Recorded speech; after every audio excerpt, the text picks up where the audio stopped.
such clarity.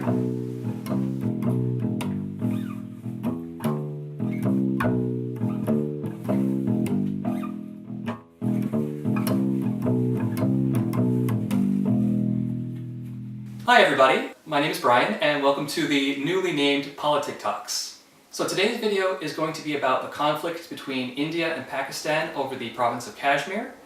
Secondly, I'm going to be talking about the catalyst that caused the latest round of the increasing of tensions between the two countries. Thirdly, I'm going to be talking about what's occurred since that event that happened on Valentine's Day of 2019. And then finally, I'm going to be wrapping up the video with a little bit of an analysis and a prediction of what might happen in the coming weeks and how this might resolve itself. So let's get started. So, in terms of the history of India, Pakistan, and Kashmir, the first thing that's important to know is that India and Pakistan were once one country under the British Empire. Following India's independence, there was a Muslim movement within India to create its own separate country named Pakistan. Following a round of civil unrest and violence, it was established that regions of India that were majority Muslim would belong to Pakistan, and areas of the country that were majority Hindu would belong to India. So to say the partition of India and Pakistan didn't go smoothly, I think would be an understatement. Casualty figures of the number of people that died in the partition are not exact. Figures range anywhere from 200,000 people to 2 million people in terms of how many people died in the traveling between India and Pakistan. Kashmir was a unique case in the separation between India and Pakistan in that it was a region of India that fought for its own independence from both countries. So the province of Kashmir had attempted to remain independent from both India and Pakistan, but when pro-Pakistani rebels attempted to capture large portions of Kashmir, the Kashmiri government struck a deal with India in exchange for military support. So as part of the deal they struck, Kashmir would become part of India, but would have independence in everything except communications, defense, and foreign affairs. So the one last thing I'll say in this section is that the reason that conflict between India and Pakistan have gone on over Kashmir for so long is because it could be argued that both countries have a legitimate claim over the region. Okay, so in this section, I'm just going to briefly go over the catalyst for the recent increasing of tensions between Pakistan and India over Kashmir. On February 14th, 2019, a suicide bomber killed 42 Indian soldiers in Kashmir.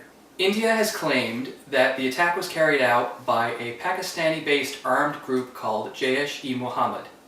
It's worth noting that India is claiming that Pakistani security agencies assisted Jaish-e-mohammad in carrying out this suicide bombing, and that Pakistan has denied any involvement in this attack.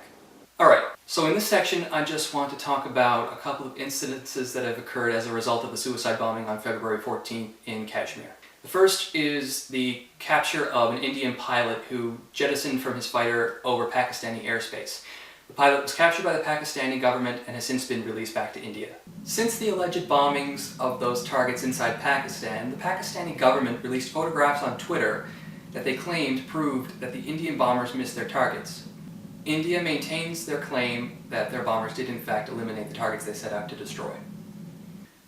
So it's very difficult to determine what the facts are in this particular incident because Prime Minister Modi, as the Pakistani government has claimed, is up for election in May, and it seems as though his plan is to appear strong on the issue of Pakistan. On the other hand, it does seem that if the facts were on the side of Pakistan, they wouldn't be restricting media access to the areas that they claim that the Indians didn't manage to destroy. The reason this recent flare-up of tensions over Kashmir and everyone that's happened before grabs international attention is primarily because both India and Pakistan are declared nuclear powers. That's also why, in my humble opinion, I think that these tensions will eventually cool as all previous ones have. I think that the election coming up in India is definitely a big part of why Prime Minister Modi is so aggressively pursuing the suicide bombing and its fallout by Jaish-e-mohammad.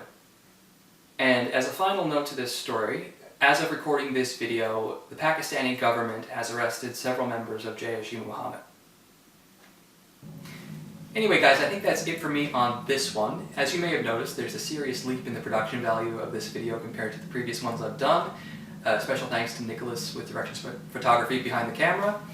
And please like and subscribe if you like what you've seen. If you have any suggestions about what I might talk about in future videos, feel free to let me know in the comments down below, and hopefully I'll see you in the next one. Take care, guys.